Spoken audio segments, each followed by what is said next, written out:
Hello everyone! Welcome back sa aming YouTube channel. Pag-uusapan po natin tong agency sa Pilipinas na nangangailangan po ng maraming job position. This agency is legit, makakaasa kayo. And ang mga jobs, isi-share ko po sa inyo ang mga jobs, mga qualification. I-ready nyo po ang inyong resume pag kayo pasok doon at nag-match ang inyong resume sa ating mga trabahong pag-uusapan.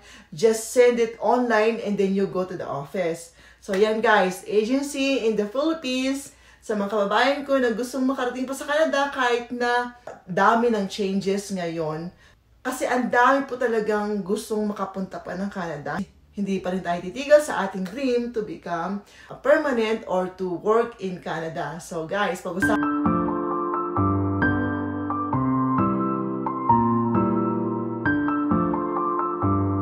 na po natin ang mga trabaho dito na kailangan ni agency papuntang Canada. Staff House Agency is 100% no placement fee, no processing fee, no salary deduction. Guys, this agency is looking for the following jobs. Pag-usapan po natin ang unang trabaho na kailangan ni agency. The Network and System Administrator. So, qualification, bachelor degree in computer science or equivalent. So, 5 years of IT experience in manufacturing environment. Experience with Microsoft Office 365, Azure, VMware, and Fortinet Technologies. Ang daming requirements ni IT, so familiarity with Lenovo, Sun, and server technologies is also required, and detailed-oriented, service-driven, and strong in project management. The next job is the restaurant manager. Na-vlog ko na po ito, na-share ko na po. Na-share ko pala sa Facebook page. So, the qualification po is must have a bachelor degree, at least 5 years of experience in fast food chain. So, also, need to have a strong English communication skills. Yan po ang qualification ni restaurant managers. And the next one is the swine technician. Sa mga nagtatanong sa akin, ate, swine technician naman po. So, ito po, qualification, minimum of 2 years of experience in hog production. Must hold a bachelor degree in related field. So, kung graduate kayo ng animal science or other related field, pwede ko kayo mag-apply sa trabahong ito. Strong English communication by written and oral skills. So, must possess a valid driver's license also. So, next job is the metal fabrication. Ito po yung metal fabrication laborers, qualification, minimum of 3 years of experience in metal fabrication or heavy industry manufacturing. Skilled in final inspection and quality control of finished products. Forklift operation experience is an asset.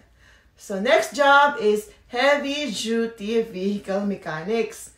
So same with my agency in Canada, nangangailangan din po sila ng heavy-duty mechanics. So qualification, minimum of 5 years of hands-on experience as a heavy-duty vehicle or truck mechanic. Skilled in mechanical, hydraulic, and pneumatic repairs, as well as oil change and lubrication maintenance. So, you should have an experience or skill to do that.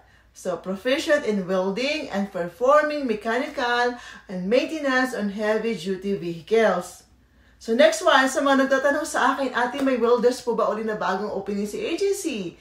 So, the agency in the Philippines are looking for FCAW welders, or we call it FCAW. Qualifications, 5 years of experience in FCAW. Skilled in reading blueprints and welding specs. Experience with manual, semi-automatic welding equipment, and structural civil engineering. Oil and gas and manufacturing also. So, next job is autobus mechanics.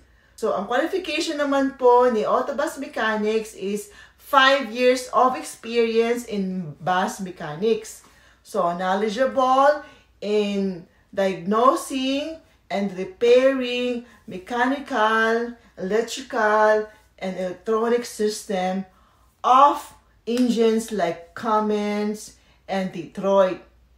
Sorry guys, hindi ko na mga ibig sabihin. So, kayo alam nyo kung kayo po experience sa trabaho nito. So, able to change tires, oil, and perform engine and transmission. Perform engine and transmission replacement. Mechanic certificate diploma is required po. So, meron kayong dapat diploma for this job. So, the agency recruitment process will do the following. Una po, kailangan nila ng CV, resume submission. You can apply online via sa kanilang website, or you can do walk-in application kasi every application is reviewed. Number 2, pre-qualification. The agency recruitment team evaluates resume based on employer requirements, ensuring applicants must match the ideal job position. So, shortlisting employers will shortlist the resume that were pre-qualified by the recruitment team. So, pag nasabihin ni agency yung mga resume nyo sa employers, pipili pa rin po si employers ng kanilang i-interviewin. So, yung next step is employer interview. Candidates must undergo interviews conducted by employers. This may be done online, but it's mostly face-to-face po. So, number five, job offer and acceptance. Successful interviews lead to job offers where salary and benefits are negotiated.